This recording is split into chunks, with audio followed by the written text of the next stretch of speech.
Assalamualaikum warahmatullahi wabarakatuh. Kenalin, nama aku Zulkarnain Bancin, NIM 13269. Di sini saya akan membahas mengenai modul 5, yaitu penentuan resistivitas listrik pada batuan.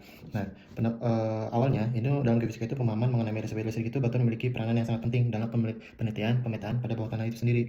Tujuan dalam praktikum kali ini itu terdapat ada 3. Yang pertama, menentukan resistivitas listrik pada 3 batuan padat.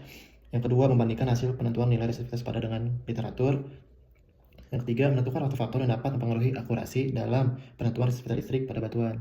Selanjutnya ada dasar teori. Nah, resistivitas itu bisa disebut dengan tahanan jenis, yang dimana itu mengacu pada kemampuan suatu bahan untuk menghantarkan arus listrik. Nah, dalam geofisika digunakan itu sebagai dasar pada metode geolistrik untuk mempelajari aliran arus listrik di bawah permukaan bumi dan mendeteksinya. Selanjutnya, untuk rumus dalam resistivitas ini, yaitu ada V sama I kali R itu dengan resistansi, dan I-nya itu kuat arus, dan V-nya itu tegangan. Selanjutnya, untuk rumus resistivitas itu sendiri, yaitu Rho sama dengan R kali A bagi L. Nah, Rho-nya itu resistivitas batuan, terus A-nya itu luas penampang, dan L-nya itu panjang batuan. Selanjutnya, karena dalam ini batuan itu berbentuk silinder, maka memakai rumus sama dengan A sama dengan V kali R kuadrat, atau A sama dengan 1/4 VD kuadrat, dengan itu diameter contoh batuan, dan L itu jari-jari dalam contoh batuan. Selanjutnya, untuk tabel yang digunakan, yaitu dari tabel referensi jenis batuan berdasarkan nilai resistivitas listrik dari Octava dan Johendra 2017. Selanjutnya, memakai tabel referensi dari Telford 1990.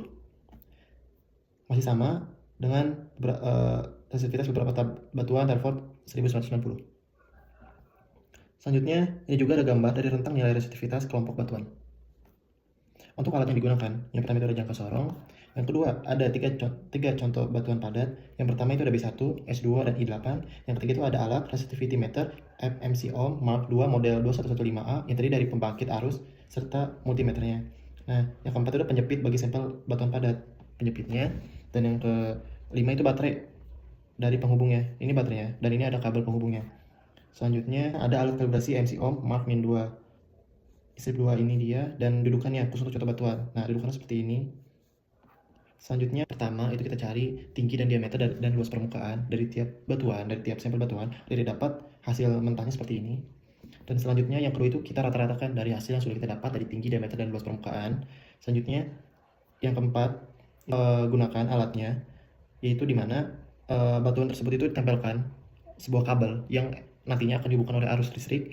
Lalu di kabel-kabel tersebut sambungkan dengan sampel batuan menuju alat resistivity meter MCO Mark II model 115A. Selanjutnya, setelah semua dihubungkan, lalu dioperasikan alat tersebut. Setelah dioperasikan, maka akan mendapatkan nilai dari arus, tegangan, dan hambatan. Dari hasil tersebut bisa dilihat pada layar ini. Nah, selanjutnya, setelah mendapatkan mulai dari arus dan tegangan hambatan, lalu kita bisa hitung rata-rata dari arus, tegangan, dan hambatan. Selanjutnya, kita bisa memakai persamaan berikut untuk menentukan resistivitas dari data yang sudah kita dapat. Nah, dari hasil resistivitas tersebut berada di layar ini. Nah, selanjutnya, ketika kita sudah mendapatkan nilai resistivitas, maka kita bisa mendeskripsikan sebuah batuan untuk kita bandingkan dengan hasil bandingkan dengan tabel referensi. Nah, untuk B1 dengan hasil resistivitas 0,000217 ohmmeter dengan deskripsi batuan berwarna abu-abu dengan bercak hitam dan putih, ukuran butir sedang, halus dengan kompaksi baik, dengan kilap yang terlihat yaitu kilap kaca, dan jenis batuan itu batuan beku. Maka kita bisa memakai tabel referensi dari Telford dan Octava, maka kita akan mendapati batuan granit. Selanjutnya, pada batuan S2, resistivitasnya 0,001146 ohmmeter dengan deskripsi batuan berwarna abu-abu gelap dengan sedikit warna hitam dan putih. Pada bintiknya kompaksi baik, kilap yang terlihat yaitu kilap kaca, tidak terlihat adanya rongga.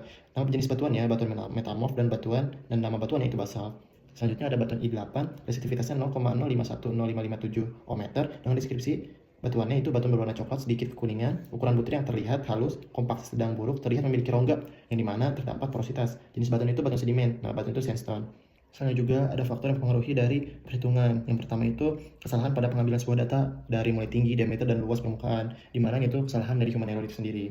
Nah, terdapat juga kerusakan pada alat yang mengakibatkan hasil tidak terlalu valid, di mana alatnya itu memang sudah lama dan masih bisa digunakan tetapi memang lama, jadi terdapat kendala. Terus masih kurangnya kalibrasi yang dimana ini akan mengakibatkan hasilnya itu tidak valid. Nah, terus ada juga faktor eksternal yang mempengaruhi akurasi dalam pengambilan sebuah data tersebut.